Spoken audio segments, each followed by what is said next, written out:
keep the video off. At the end of the talk, of course, you can ask questions by opening your mic. But during the talk, please write down your question in the chat box, and one of the organizers will relay the question to the speaker. So over to you, Srikanth. Thank you, Jugal. So I promised in this second talk to link what I was discussing last time to what we know about modules over complete intersections. But let me begin by recapping what I discussed last time. So we were looking at groups, elementary abelian groups. So these are groups of the C-fold product of cyclic groups where P is a prime. And K is a field of characteristic P. And we were looking at representations over E, and those are nothing but modules over the group algebra, which after some choice of generating set has the form of this truncated polynomial ring. So it's right. And so let me assume actually here that a case, okay. So the idea was that we want to study modules over this. We were looking at KE modules. And the plan was to try and study these modules by restricting to certain quote unquote subgroups of KE. And the way to do it is through these pi point. So you look at fix and tuple. So this is so A is A1 to AC, and it has to be non-zero. Then a pi, you're looking at this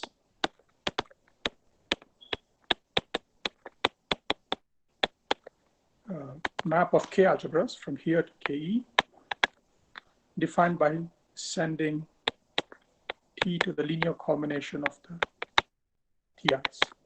Okay, and the fact that A is non-zero tells you that this is a flat map.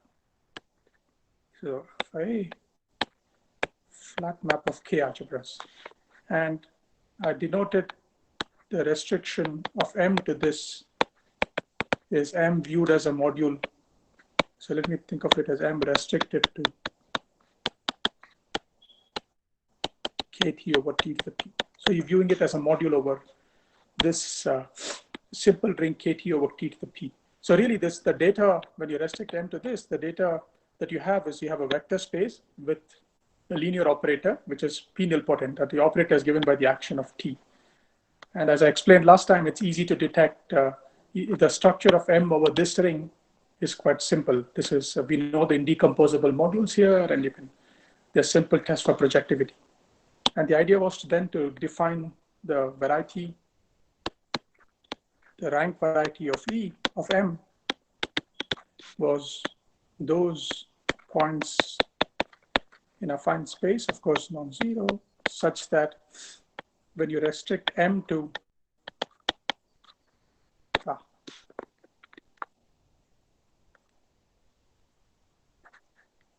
I think you lost the screen, right? Yes, the screen has. Yeah. For some reason, it seems to drop once in a while. Okay, back again. Yes. Good. So you were looking at this such that this is not free. The restriction of M to this via this pi point should not be free, and one just throws in a zero. So this is then obviously a subset of AC. It always has the origin in it, and the basic properties are the following. Let me remind you about these because you'll see them come up later. So the first one is that this is an affine cone, so it's an algebraic variety.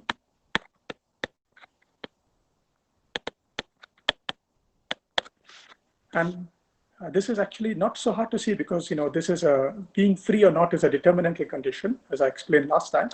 So the variety is defined by vanishing of certain minors. In fact, I don't know if you did the example I posed last time, but here's the ring we were discussing. We were looking at this elementary abelian group of order 8. So this is the group algebra, and I wanted to look at the module 4-dimensional vector space with the action of KE defined by these three matrices. So the parameters here are beta, gamma, and delta. This could be any scalars. And if you then compute the rank variety, I've done the computation here, and perhaps I won't go through this. It's more fun to do it yourself. You end up with this hypersurface here, or this, so you end up with this hypersurface. And it's an interesting game to see what sort of varieties you can construct up here as rank varieties. As I told you last time, any subset of affine space is the rank variety. If you ignore the scheme structure, it will be the rank variety of some representation. But the scheme structure is interesting, and it's not yet clear what data exactly it's capturing. Okay, to move on, so this is an affine cone. And then the important point about this cone was that this is going to be trivial, meaning 0, if and only if M is projective, namely free. We are over a local ring, so this is free KE module. And this is really Dade's lemma.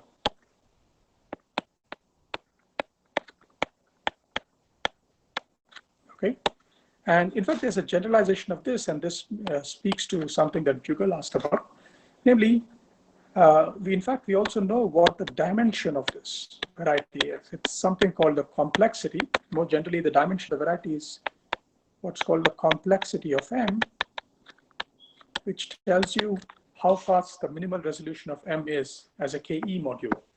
So part 2 is a special case of 3. Okay, so anyway, let me not get into the definition there. So there is at least an interpretation for the dimension. You may well ask what the depth says and so on, but there is no clear answer there. And then I mentioned one more point last time, which that is that E is not just a commutative ring, it also has a co-product. So it's actually a Hopf algebra because it's coming from a group. And given representations or KE modules M and N, you can look at M tensor M with a diagonal action. So the diagonal E action, KE action. And in fact, this is not so hard to describe. So if you, the way it acts is that if you take an element, my elements were T, so let me take, okay, so let me just take some random element in the group algebra. So maybe I'll call it R, anticipating that it will be a ring. So R is in the group, R is, in fact, let me just stick to the action of the TIs. The way TI acts on a typical tensor M tensor N is that it's TIM tensor 1 plus M tensor TIN. Yeah. So this is the standard diagonal action of KE on a tensor product. And the point is that we know the variety of this. This is just the intersection of the varieties. Right. Okay.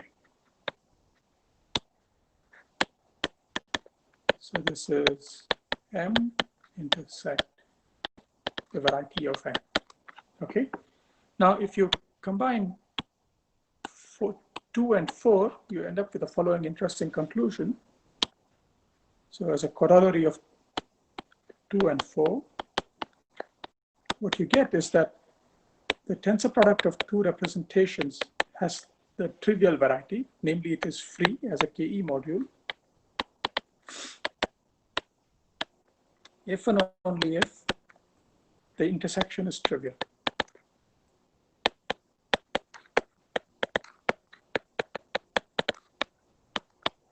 Okay, so this is the sort of use one can put variety theory to.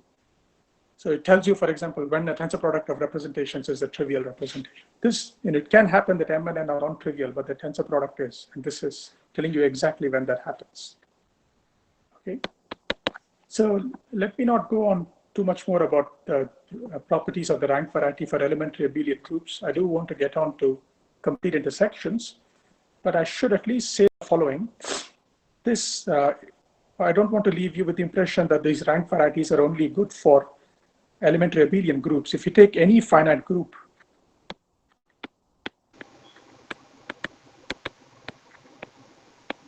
and P. Can you increase the volume a little bit?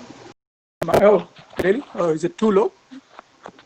Yeah, some people in the audience can't hear. Yeah. Okay. I mean, I don't know how to increase the volume on my side because I'm just using the microphone. Okay. Okay. Is it any better? I'll try to Yeah, speak a I little think. bit louder. Yeah, I think so. Okay. Yeah. So if you take G, any finite group, and you take a field K, a field whose characteristic divides the order of the group. So field, the characteristic of K is P, and P divides the order of the group. So one can, so this is the idea of Friedlander and Fetzover, that you can turn tables around and you can look at a pi point, and I sort of alluded to this last time, is just a map from kt over t to the p to the group algebra of G. Just it's supposed to be flat, and in this generality, there is a extra condition that comes in that really alpha should factor through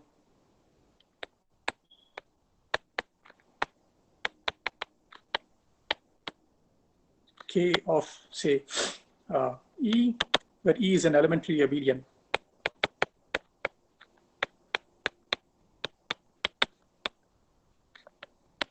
Okay, so this is some. So really what you want is that you want it to alpha to factor through the group algebra of a abelian unipotent subgroup of G. And in fact, this is what you want. In fact, it's enough that alpha factor through the group algebra of some Silo P subgroup. And it's a sort of non-trivial result that you can actually assume that alpha factors through the group algebra of an elementary abelian. So in this generality, we need these conditions. And then Friedlander and Fetzover had the idea that you can turn tables around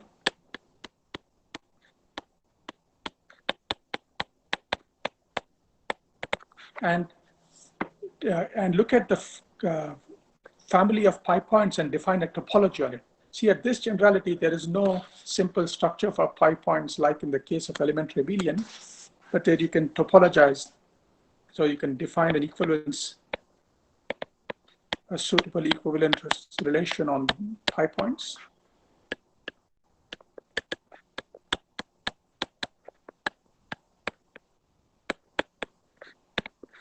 On pi points. And this also then has a topology. And then you can talk of varieties with respect to you can talk of varieties of representations which are defined in this topology. So you have subsets of the space of pi points. Okay, but maybe this will take me too far afield to discuss this. But anyway, the key point to make is that what the idea here is to study representations by restricting to simple things. Now, the way you pick up the complexity of the representations is not to restrict to one simple algebra, but look at all embeddings of the algebra in the group algebra and try and understand all the restrictions together and then try and reconstruct what you know about the original representation. So this, I think, is a nice idea, and you can see that this also comes up in the world of computing dissections. Okay, I think this is enough said about group representation. So let's move to the commutative context. So I'll keep things, so K will be a field now, but arbitrary. There's no restriction on the characteristic. And let me just look at quotients of either local rings, and I'll switch to using X's for the variables. Yeah? Okay, X is for the variables rather than T. So this will be the polynomial ring in X. But actually, I want to localize it. So I want to work with local rings. So let's just say I localize it to the variables, or it won't matter to what discussion I had. You could just take the power series ring. So P for polynomial of power series. And I want to look at R P modulo a regular sequence. Okay, where I'm looking at, so F will be in the square of the maximal ideal, and F1 is F1 to FC is a regular sequence in P. Okay, so the example you might keep in mind is one, the FIs are just powers of the variables, so xi to the di, so di is at least 2. So for example, more specifically, you could look at the group algebra of an elementary abelian group. Okay, but any truncated polynomial ring of powers, this is a complete intersection. So i.e. R is a complete intersection.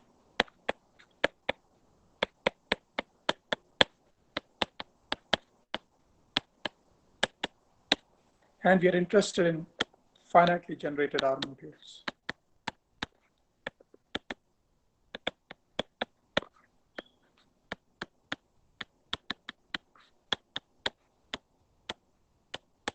Okay, so, and in this context, the role of the elementary abelian groups of rank 1 will be played by hypersurfaces. Context, the analog.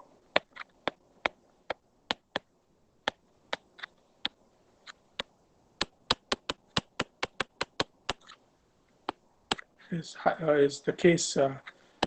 In fact, it's not one, but a family where you have just a single element. F is the square of the maximal ideal and non-zero, i.e. hypersurfaces.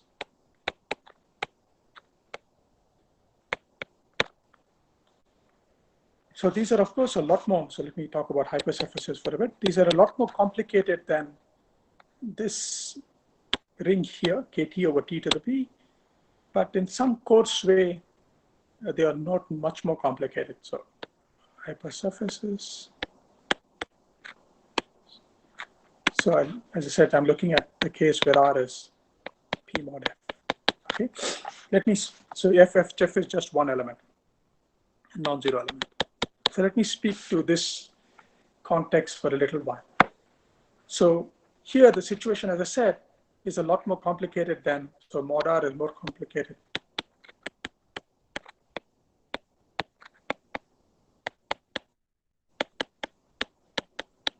Than the representations over kt over t to the p. And yet there's a lot of structure here as well. And I should refer to Heisenberg's work on periodic resolution. So this is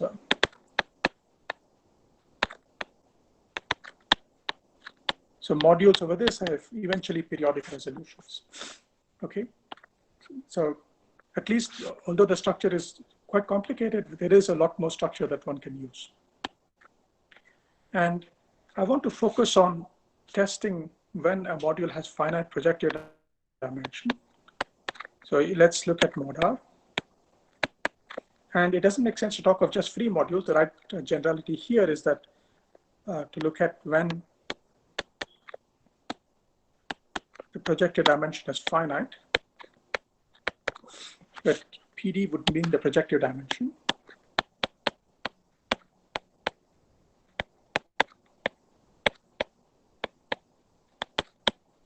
Okay.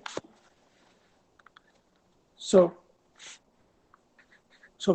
in this case, one has that the projective dimension. This is so you know it's this ring. The dimension of this ring, so R is a hypersurface, and the dimension of R is n minus 1. So from here, one knows that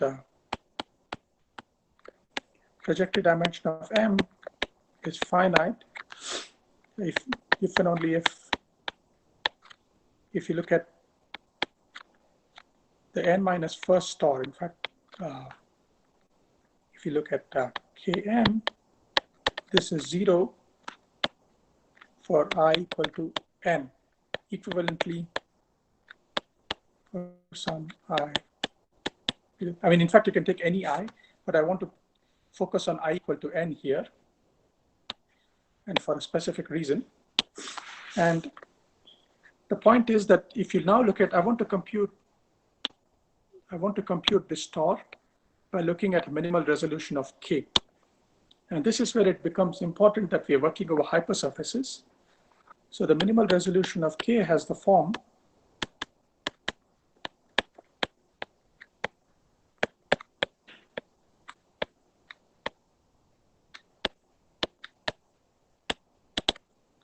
so you're starting with, so well it has, there are the maximal ideals generated by M relations, right? And then you have these causal syzygies, etc., etc.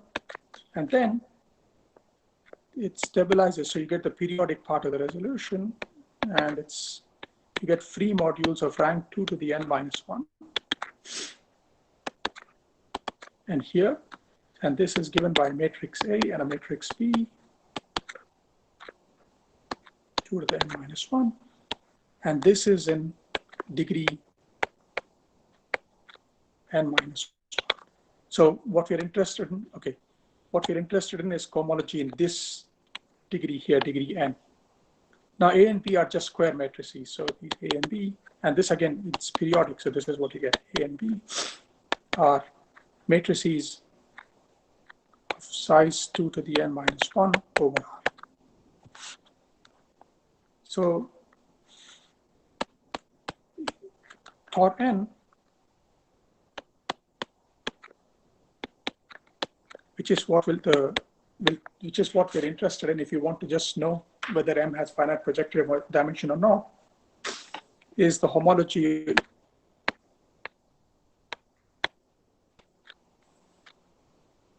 of, you tensor this complex with M, and what you end up with is M to the 2n minus 1, and write it here, M to the 2n minus 1, A. And we're interested in the homology here, right? So kernel of A modulo the image of B. Okay. So thus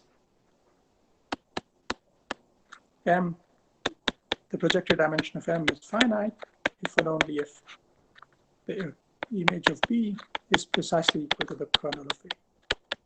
So the point I'm trying to make here is this is really a linear algebra problem. And one can even go one step further. And when M is finite dimensional over K, this gets even more concrete. So let me try and explain that. So one can consider the map. So this is a standard trick to double up. So look at the map given by this matrix, but I want to look at then this plus itself. So two copies of that, and you see that it ends up being 2 to the n to itself. So theta square will be 0 now. Okay, so kernel of theta, the image of theta is contained in the kernel of theta. And then this is easy to check that from here you see that the homology is 0. So tau R and Km is 0 if and only if equality holds.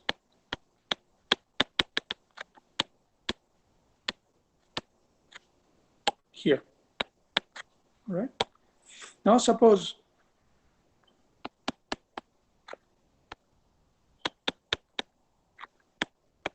the rank of M is finite as a K vector space, and this will be the case when you're looking at modules over elementary abelian groups. And in some fundamental sense, this is the essential case. We're dealing with modules over complete intersections. And if you want to understand whether they're projective or not, you can just go to high syzygies, cut down by linear forms, and end up with a 0-dimensional module, which then you can test whether that has finite projective dimension or not. So when you have this, and you have look at, then what happens is that then the rank of the image, so the rank of theta, because of this condition here, the rank of theta is no more than, so theta as a matrix is no more than half the rank of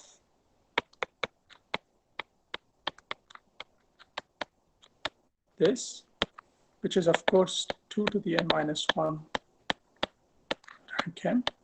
This should all look familiar to you. It should all remind you of what was happening over KT over T to the P, right? And then So now let me switch. So then projected dimension of R is infinite if and only if the rank is strictly less.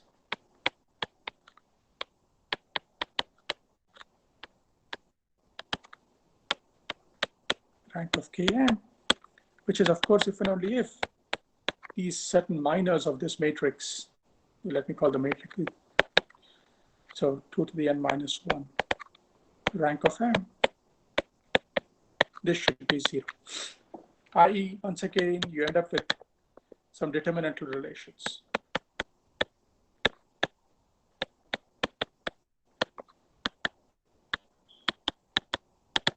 Okay, just like in the case of modules over kt over t to the p.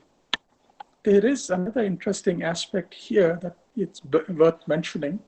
These determinantal relations that come up, right, they're sort of universal. They only depend on the resolution of K over the ring R, these matrices A and B.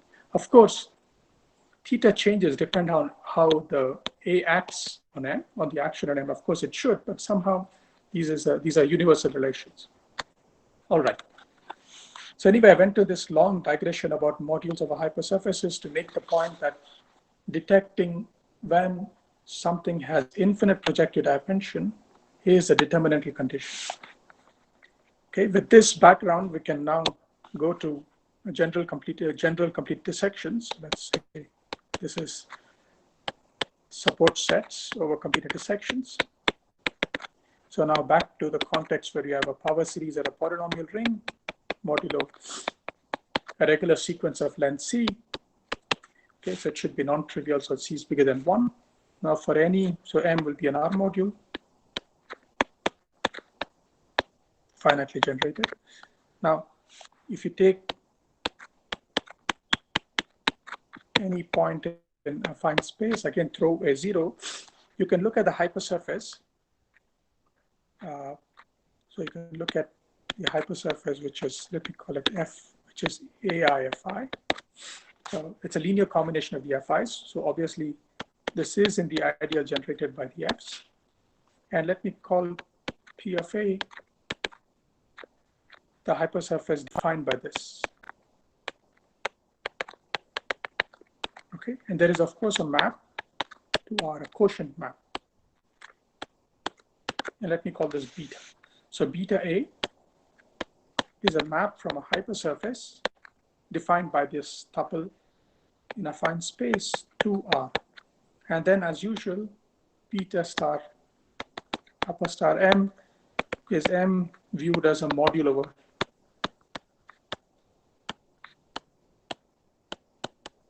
over PA by restriction.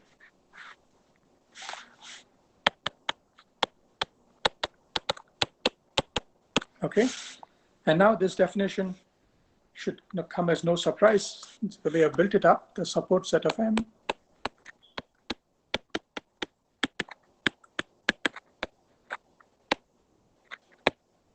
is S Rm,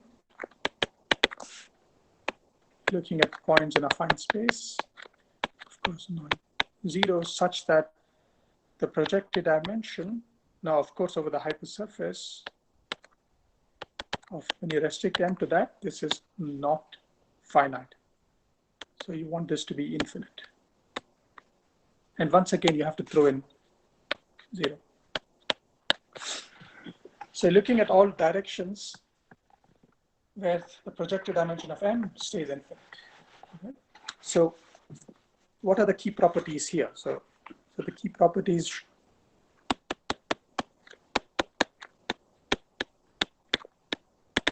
first of all, this is an affine cone. It's an affine variety and an affine cone in AC. And I hope this is believable given what I told you about how to detect modules of infinite projected dimension, how to capture this condition in terms of determinants over this hypersurfaces. And the second thing, and this is the analog of Dade's lemma, is that this is 0 if and only if the projective dimension of M as an R module is finite. So this is the analog of dates.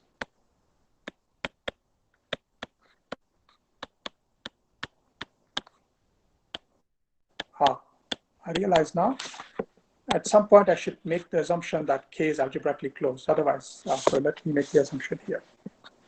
Now, from now on,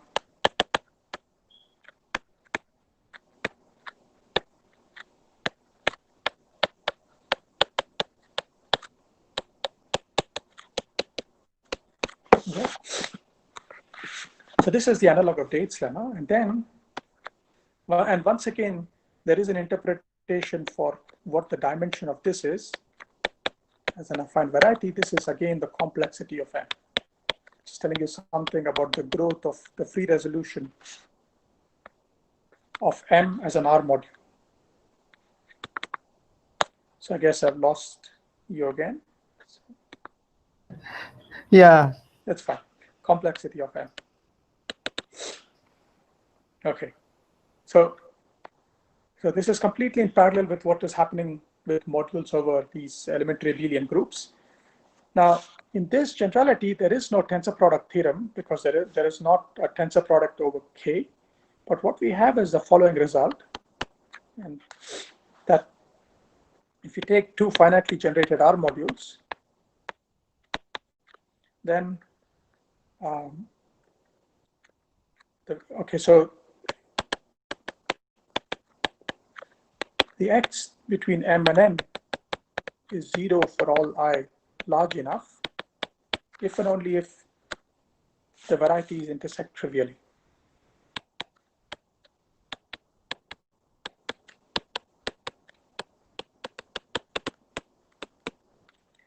Okay, so we know exactly when when the varieties of M and N intersect trivially. This is precisely when X Mn vanishes for I large enough. And as I said, this is sort of the analog of the tensor product theorem.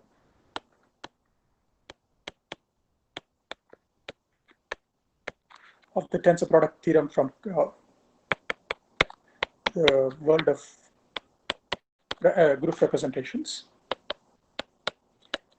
And in fact, for elementary abelian groups, you can deduce the tensor product theorem from this one. But I'm getting ahead of myself. I'll come to the connection between these two in a moment.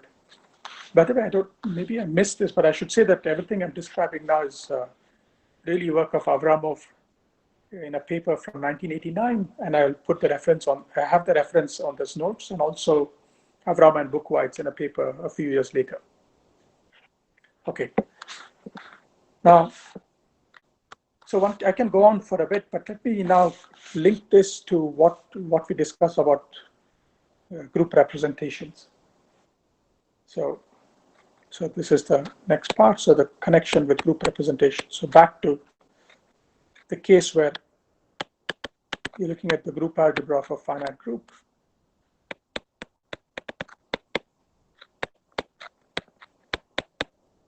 T1 to the P and TC to the P. Okay. So now, of course, it was the characteristic of K is P is positive. Now, so when you take a KE module,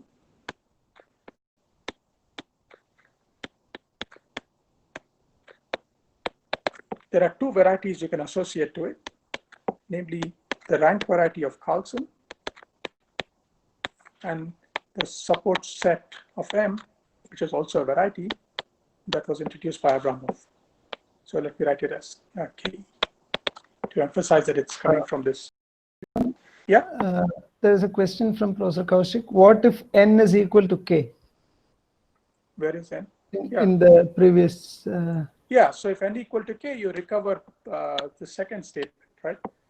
So I should say that the variety of K is the full one. It has maximal variety. So thanks for that question. So where should I put that?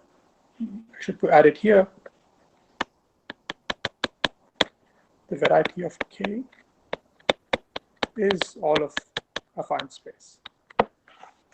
So if you take N equal to K, the only way you can have such an intersection being trivial is if the variety of M is trivial, but that's saying precisely that the projected dimension of M is finite, but that's equivalent to X of M against K vanishing.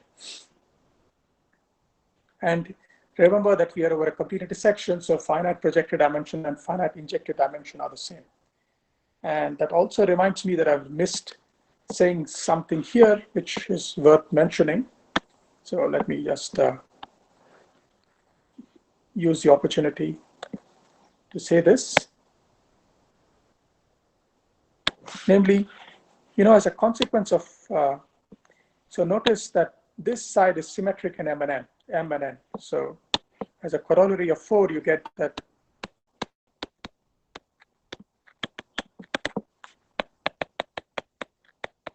X tie Mn is 0 for I if and only if there's symmetry in the vanishing of X, which is surprising, which is of course not true for general commutative rings, not even for Gorenstein rings. Although this doesn't quite characterize complete intersections. There's a family of something called AB rings that Craig Huneke and David Jorgensen have investigated, which has this property of symmetry of vanishing of X. But anyway, it is a consequence of this for complete intersections. So again, I have stated this only for a vanishing, but it turns out that you can associate a variety to these X modules themselves. And this requires I need to get into some more details, which I want to avoid for the moment. You can associate a variety to Xmn, and then the variety of Xmn will be the intersection of the varieties of M and N. So in that sense, that's the perfect analog of the tensor product theorem. Okay. Any other questions, or should I go on? No other questions. Okay.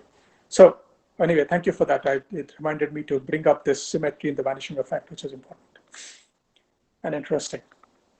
Okay, so as I was saying, when you go back to these modules over elementary abelian groups, you have these two notions of varieties, and you might ask what the connection between these two is. They both live in a finite space, right? And to see the connection between them, it helps to look at a pi point. And so take a pi point A1 to AC, which is in C minus 0. After all, the rank variety was defined with respect to pi points. And you look at this map from KT over T to the P, and this was alpha A, and this was K, so it's T1 TC. And remember, T went to AI, TI. And the key observation is that you can factor this map, this pi point, through a hypersurface. And the hypersurface you can factor it through is this AI to the P, TI to the P. And this is beta of the Frobenius powers of P. So maybe I should not, let me repeat that here. So what's happening is, so one thing is, if you can look at a map from the polynomial ring in one variable to the polynomial ring in T1 to TC. So let me call this map alpha tilde A, where you send T to TI. So this is, of course, this is in fact a smooth map. And really what you're doing is adjoining some extra variables after linear change of coordinates. But this is certainly a smooth map. In fact, it's the simplest kind. It's just the adjunction of indeterminates. Okay. So this is certainly, in particular, of course, it's flat. And then by base change, you get a map. This induces a map from, which also I should write a tilde from T to this. And of course, when you kill the pth power of T, you want to kill the pth power of the target. So you want, this ends up being T to the P and I to the P. And So, and this was the hypersurface that I denoted PA, and let me write it. This A to the P will mean the pth powers of the components. And then this was the map that we looked at. So this is A to the P, and this was our original ring A. And this is the pi point. So this is, so alpha tilde A is the lift of the pi point to this hypersurface. Okay. And because alpha tilde was obtained by base change, it's still smooth.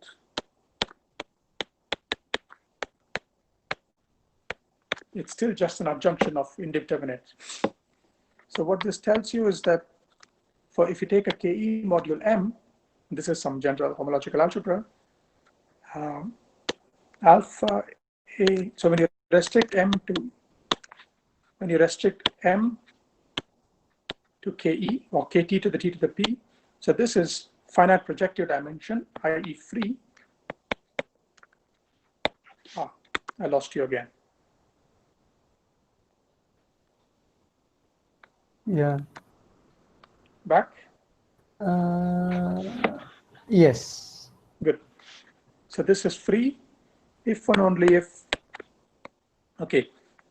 So we are interested, so we were restricting M along this map. And because you have this factors through a flat map, it's some general homological algebra that tells you that this has finite projective dimension, namely free. It's free if and only if M restricted to this has finite projective dimension.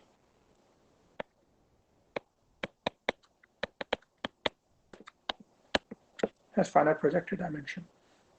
So what that's telling us is that A is in the rank variety of M if and only if the Frobenius of the point A is in the support set of M. Okay, so the Frobenius map, which maybe should call it F, gives you an isomorphism. This is where I also need algebraically closed. At least I need to have pth powers. So AC goes to the pth powers. Okay, so this then is the link between the rank varieties of Carlson and the support sets introduced by Abramov. So by this, using this, one can define, so one can deduce the basic results.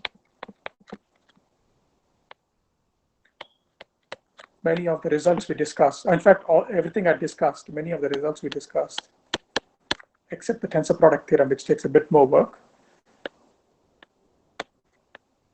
about ER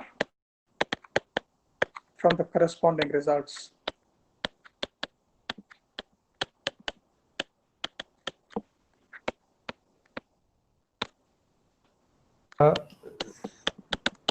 Yeah.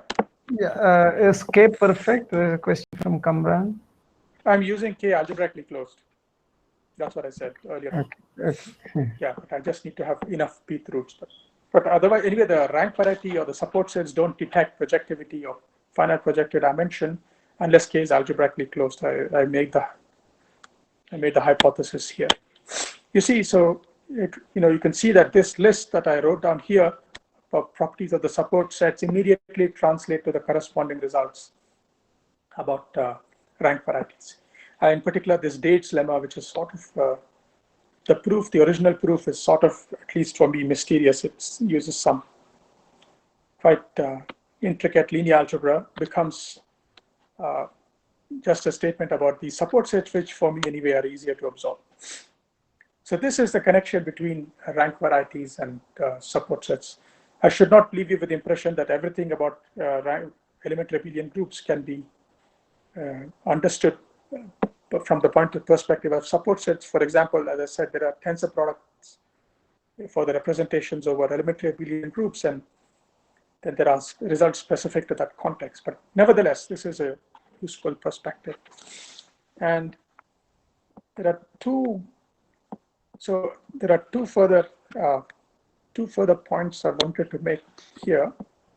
So one of them is that, okay, so I went from rank varieties, I went from KE mod, so rank varieties to support sets.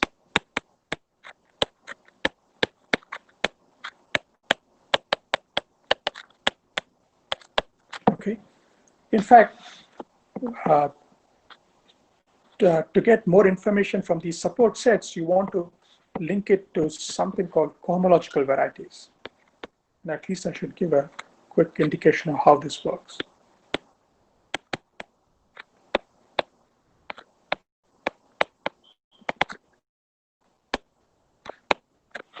All right, and for this, okay, so I'm looking at complete intersection. So it was x1 to xc, or the power series, it doesn't matter. So modulo regular sequence. And just for simplicity, let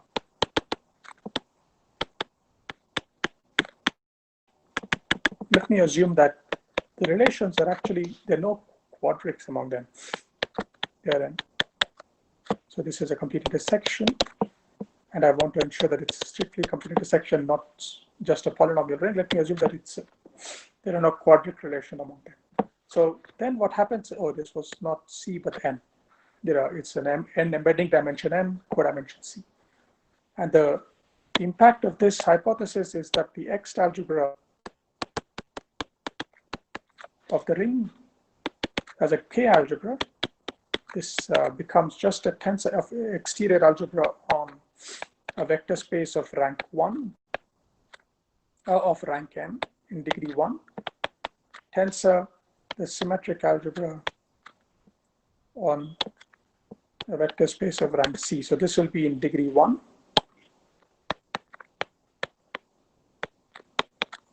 And this is in degree 2, cohomological degree 2. In fact, there's an intrinsic description. Kn is nothing but what you would call the Zariski tangent space. So it's a cotangent space, or the dual of this is the Zariski tangent space, square of this, but the vector space dual. And Kc is the space of relations, the dual of the space of relations, where by star I mean vector space dual. Okay, so maybe it's worth choosing generators and relations for this. So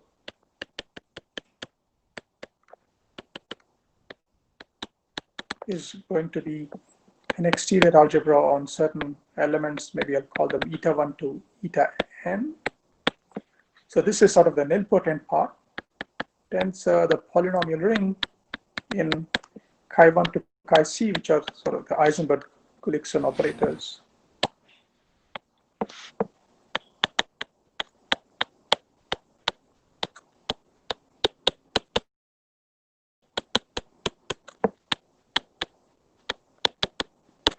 All right.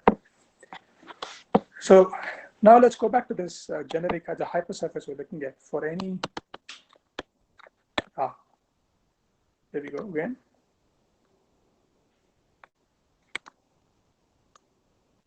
Is it back up, Jayantan? Yes, it's coming back. Yeah. Good. Okay. So now take any point in AC as non-zero. Take an n tuple. And now we looked at this hypersurface, which was, let's say, the power series ring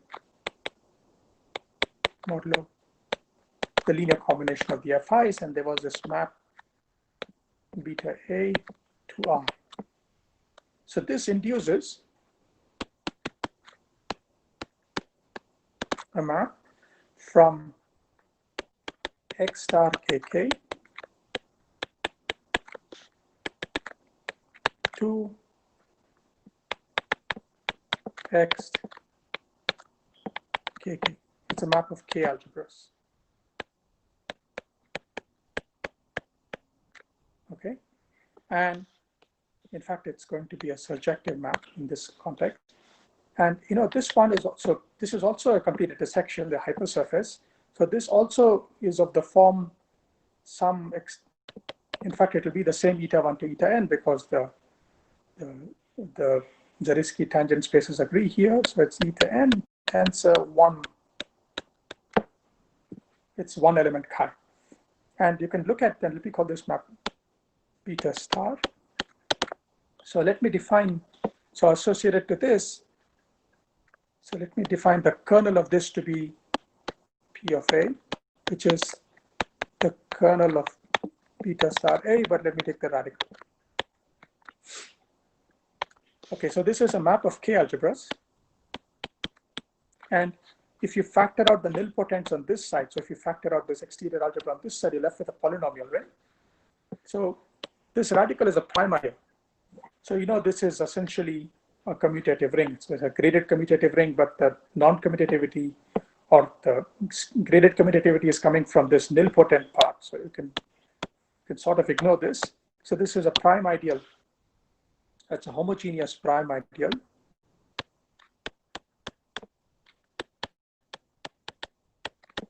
In XKK. Okay, so in this way, you can associate to points in affine space. You can associate to it prime ideals in, so I should call it spec in the cohomology ring of K. And in fact, this is just, we're only looking at homogeneous primes. So we only pick up homogeneous primes.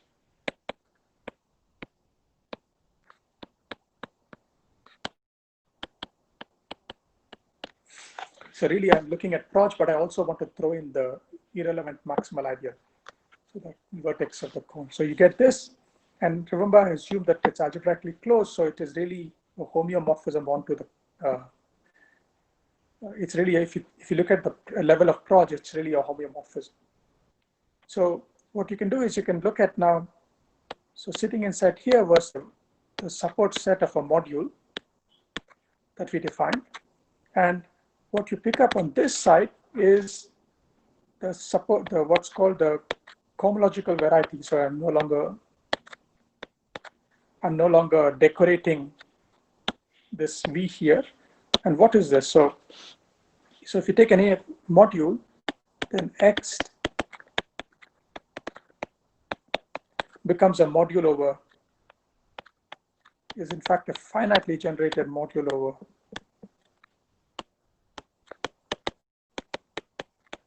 X star KK. So you can look at its support. So then one can define the support. So VRM is the variety in the usual Zariski sense of the Theta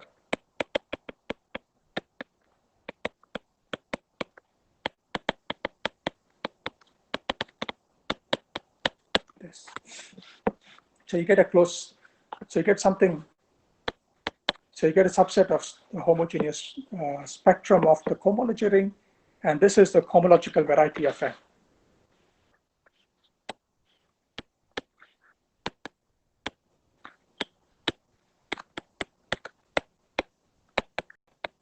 Variety of M. I should immediately say that this is sort of the wrong definition, because one should really be, this is okay for support sets, but if you want to pick up the scheme structure, one should really be looking at X M, which then doesn't really have an action of the cohomology ring, so we have to lift it to an action of, if you just look at the action of the Eisenberg operators with coefficients in the ring, but okay, that's a story for another day. So this is okay only for support sets. So I should say this is not the right definition, but if you only care about sets, then this will do.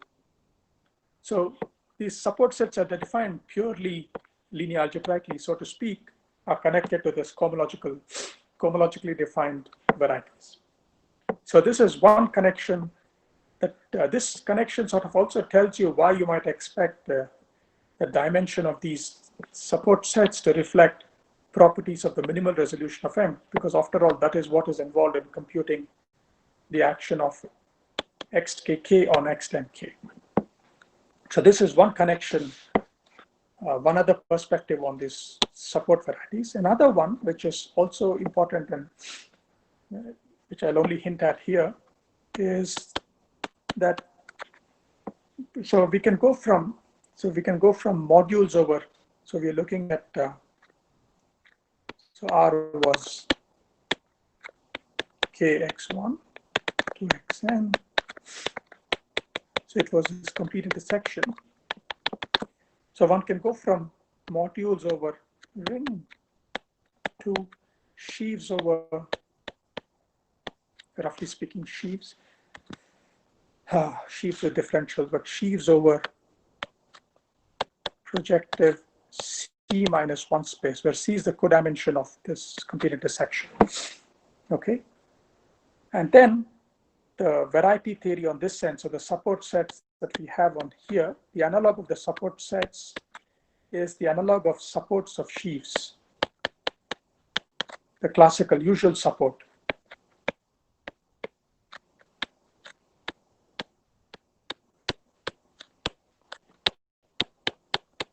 Okay, or the same field K. So this is what is involved here is what's called the BGG correspondence, the Bernstein-Gelfand correspondence. So there is a close connection between modules over the ring and sheaves over projective space of dimension C minus 1. And under this correspondence, the varieties of modules correspond to varieties or support sets of sheaves of PC minus 1. And from this perspective, Dade's lemma, or which is the same as, so Dade's lemma versus that a result of Avramo and Foxby that, sorry, Avramo, not Avramo, Avramo, that the variety is zero trivial if and only if the projective dimension is finite. So this becomes the statement that if you take a sheaf on, essentially becomes a statement, if you take a coherent sheaf on projective space, then F is zero if and only if F is zero when you restrict to any stock for all points P. So I should say A for all A and PC minus 1. In fact, one can prove Avramo's results and also hence Dade's lemma by going to the other side and invoking this result from geometry, that if you want to see if a sheaf is zero, you just want to check its stocks, and that becomes zero if and only if the sheaf is zero. And that's a literal translation. This translates precisely to this statement on this side. Okay. But once again, this is a story for another day. Let me stop here. Thank you.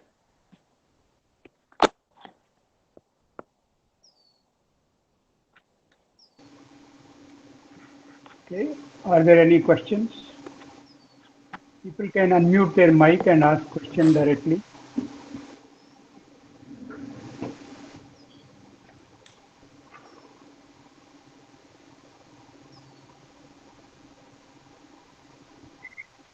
Sir, could you please explain that X star K? What? That X star.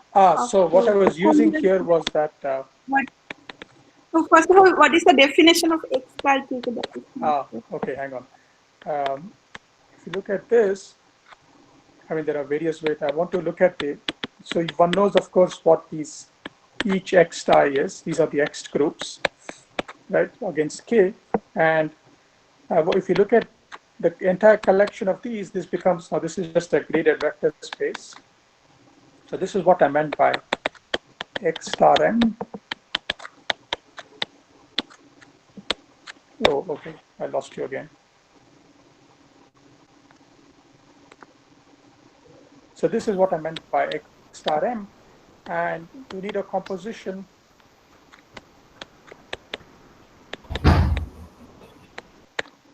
makes X star KK a graded K algebra.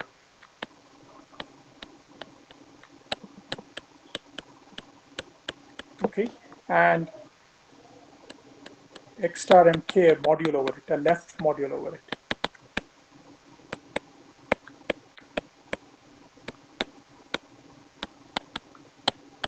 Over this algebra. And typically this X algebra is highly non-trivial. It's non-Noetherian, highly non-commutative. But for complete intersections, the miracle is that it's just essentially a polynomial ring if you throw away the nilpotents, more or less.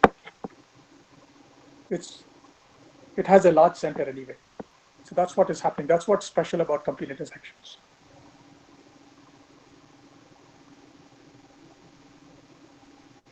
Okay, then you wrote that x by kk is this tensor of exterior algebra. Tensor the symmetric algebra, yes, yes. So this is only if you assume that the relations are cubic. Otherwise, it turns out that there's an interesting product on the degree 1 elements. So the degree 1 elements need not commute. So they may be non-commutative, but one can write down explicitly what the X algebra, the structure of the X algebra is. So for a general CI,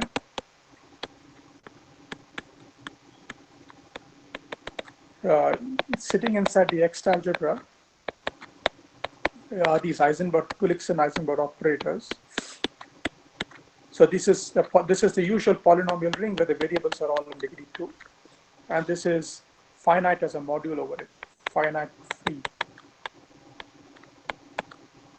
Okay, high module. But you can also describe the multiplication explicitly, and it's an interesting computation that captures the quadratic part of the defining relations of the algebra R. So this is in a paper by Shodin, and I can tell you the reference if you wish. But it's a little bit more complicated when you have quadrics. But if all the relations are cubic, then it's just their exterior algebra tensor with the polynomial ring.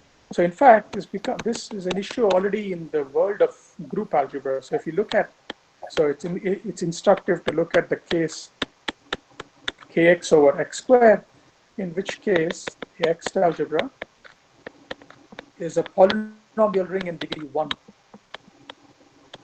So the degree of x is 1. But if you look at kx over x to the n, where n is at least 3, then the X algebra is a tensor product of an exterior algebra and a symmetric algebra. So this is an exterior algebra on one variable, tensor of polynomial ring. So this is degree 1, and this is degree 2. So there is a difference here between having quadrics and not having any quadrics. Okay, thanks. I think it will be great if you mention the references. Sure. I'll write it down when I post the notes. And for this co-multiple varieties also. Yeah, that is already there, but I will also mention for the other one. I'll write down the references before I post the notes. Okay, thank you. Of course. Yeah, there is a question from Indranath Sengupta. What is the size of the theta matrix? Yeah, Srikanth, in the part 2 of your talk, you defined that theta from. Yeah, but it's just double, right? It's 2 to the n. Yeah, 2 to the power n. Yeah, but then when you are getting the determinantal condition, then you are taking the minors. Yes. Yeah. The thing is, it's 2 to the power n, but you're tensoring with m, right? So it's 2 to the power n with coefficients in R, but when you tensor with m, then it's like I'm viewing it as a matrix. Yeah. Sure, right. Okay. That makes it clear. Because I was thinking it's 2 to the power n minus 1 times rank of m. So. Yeah. So wait, this matrix here is it's a matrix. It's a map from m to the 2 to the n to itself. So what is the vector space dimension of this? It's 2 to the n times rank of m. So this is a square matrix of that size. Okay. Yeah. So you just go by 2, sort of. Yeah. Yeah. Okay. Thank you.